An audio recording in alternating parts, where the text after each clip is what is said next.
میرا سوال ہے حضور کہ حضرت مسیح موعود علیہ السلام نے فرمایا کہ میں سیاسی اقتدار کے لیے نہیں آیا، اور خلافت کی برکت سے جماعت میں ایک بے مثال روحانی اور اسٹرکچرل وحدت قائم ہے، جبکہ دوسرے لوگ امام مہدی کے انتظار میں سیاسی اقتدار کے انتظار میں ہیں۔ میرا سوال یہ ہے کہ حضور کے مسلمانوں کو مستقبل میں ایک ہی ہاتھ پر روحانی طاقت کے ساتھ ساتھ سیاسی طاقت بھی ملے گی، یا یہ دونوں الگ الگ امور ہیں؟ بات یہ ہے کہ مسیح موعود کی بعثت کا مقصد تو ایک روحانی انقلاب پیدا کرنا تھا، اور جب روحانی انقلاب آئے گا تو دنیا میں جو حکومتیں بھی ہیں وہ بھی، اس کے سربراہ بھی جو ہیں اس سے متاثر ہوں گے۔ اس لیے حضرت مسیح موعود علیہ السلام کو اللہ تعالیٰ نے الہام فرمایا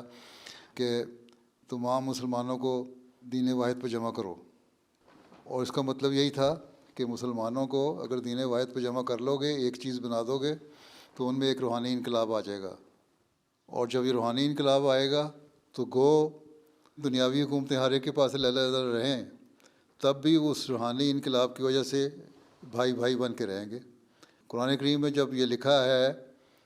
سورہ حجرات میں بھی کہ دو حکومتیں لڑ پڑیں تو ان میں صلح کروا دو، اور جب ان میں صلح کروا دو تو وہاں انصاف قائم کرو، اگر جب صلح ہو جائے تو پھر انصاف قائم کرو، کسی پہ زیادتی نہیں ہونی چاہیے، اور اگر کوئی پھر بھی باز نہ آئے تو پھر باقی سب اکٹھے ہو کے اس حکومت یا اس گروپ کو پابند کرو، اس پہ حملہ کرو، اور ان کو جو حدود ہیں اسلام کی اور شریعت کی ان کے اندر قائم کرو۔ تو یہ مومنوں کے لیے ہے، گو دنیا میں ہر جگہ یہ اپلائی ہو سکتا ہے اصول۔ تو بہرحال یہ اصول بتاتا ہے کہ اللہ تعالیٰ کو پتہ تھا کہ ایک وقت آئے گا، اس وقت تو ایک حکومت تھی نا، زیادہ سے زیادہ قبیلے تھے، اور قبیلوں کو اکٹھا کر کے رکھنے کا ایک مقصد تھا، پھر بھی ایک حکومت قائم تھی، لیکن بعد میں حکومتیں ہونی تھیں۔ جب ساروں کو کہا کہ مختلف حکومتیں ہوں گی، اگر کوئی زیادتی کرے حکومت دوسری حکومت پہ جو سیاسی لحاظ سے ہو، تو باقی اکٹھے ہو کے اس کی زیادتی کو روکیں۔ تو اس سے یہ ثابت ہوا کہ حکومتیں جو ہیں دنیاوی حکومتیں وہ علیحدہ علیحدہ رہیں گی مسلمانوں میں،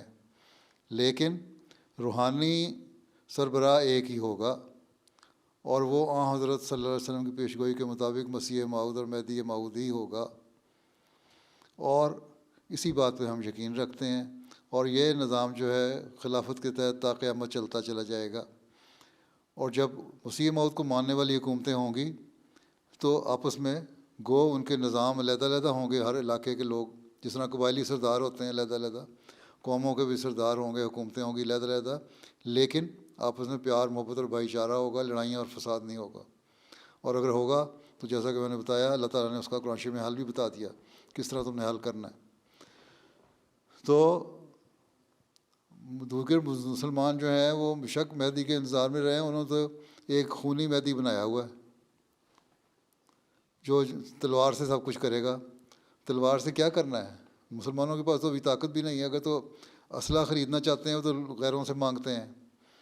لڑائی کرنے جاتے ہیں بڑی حکومتوں کی نظر میں دیکھتے ہیں۔ آج کل اسرائیل اور حماس کی لڑائی ہو رہی ہے تو وہاں ظلم کر رہا ہے اسرائیل، مسلمان تو اکٹھے ہو کے اپنے مفلسینوں کو نہیں بچا سک رہے، اس لیے اکٹھے نہیں ہوتے، اسی انتظار میں بیٹھے ہیں کہ مہدی آئے گا تو کرے گا۔ وہ مہدی آئے گا جس کے آنسل نے فرمایا کہ وہ امن قائم کرنے والا ہوگا، اور مسیح اور مہدی ایک ہی ہوں گے، دو شخصیتیں نہیں ہوں گی، اور جب وہ ایک ہوگا تو وہ دین کو بھی پھیلائے گا اور امن بھی قائم کرے گا، اور پیار اور محبت اور بھائی چارے کی تعلیم دے گا۔ اس اصول کو اگر مسلمان سمجھ لیں اور اکٹھے ہو جائیں تو جو اللہ تعالیٰ نے بھیجا ہوا ہے قرآن شریف کی پیشگوئی کے مطابق کہ وآخرین منہم لما یلحقوا بہم، جو تمہارے میں ابھی لوگ شامل نہیں ہوئے وہ بھی اسی طرح ہوں گے تمہاری طرح، وہ وہی لوگ ہوں گے جو مسیح موعود اور مہدی موعود کو ماننے والے ہوں گے اور امن اور پیار کی تعلیم دینے والے ہوں گے۔ اور آن وسلم نے حضرت سلمان فارسی کے کندھے پہ ہاتھ رکھ کے فرمایا تھا کہ ان لوگوں میں سے ہوں گے، فارسی نسل ہوں گے یا غیر عرب ہوں گے، ان میں سے آئے گا۔ یہ نہیں فرمایا کہ ہاں اس وقت ایک شخص تو آئے گا جو دین پہ قائم کرے گا تمہیں، دوسرا شخص آئے گا جو تمہیں تلوار سے تمہارے دین کو پھیلائے گا۔ نہیں، تلوار سے دین تو پھیلانا ہی نہیں، کیونکہ بخاری میں حدیث ہے بڑی واضح کہ جو مسیح موعود کا زمانہ آئے گا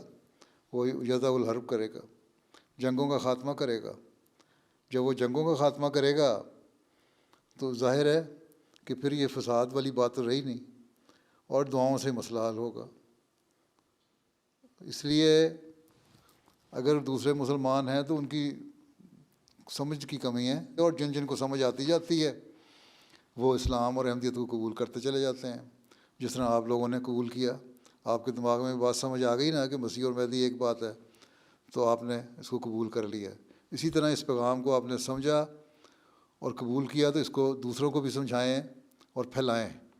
تاکہ جس طرح آپ کی یہ خواہش ہے کہ مسجد بھر جائے، اس طرح کی ایک مسجد نہیں بلکہ آپ کے ملک میں اس طرح کی کئی مسجدیں بن جائیں اور بڑھتی چلی جائیں۔